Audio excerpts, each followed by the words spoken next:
Welcome to the last breakfast. Please enjoy the video. You begin by selecting the two ranges you want to compare and creating a results column. This sets up a clear place for formulas to write results. Once done, enter a simple comparison formula in the first row. For example, equals A2 equals B2, so you see true or false immediately.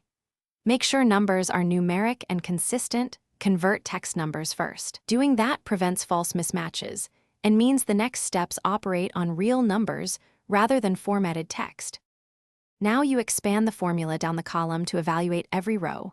Drag or double-click the fill handle so each row gets its own check.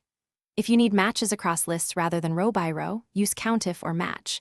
For example, equals COUNTIF, $B $2, $B $100, A2, 0 returns true when A2 appears anywhere in B. Once the formulas are in place, apply a filter or conditional formatting to show only matches, which makes scanning or extracting matching numbers quick and reliable. To finish, turn true/false into readable labels using IF so stakeholders understand the output.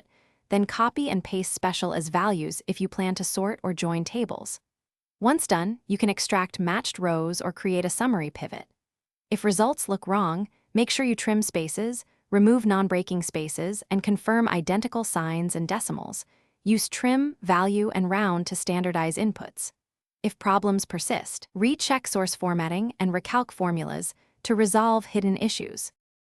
Thanks for watching. If this was helpful, leave a like and consider subscribing. See you next time.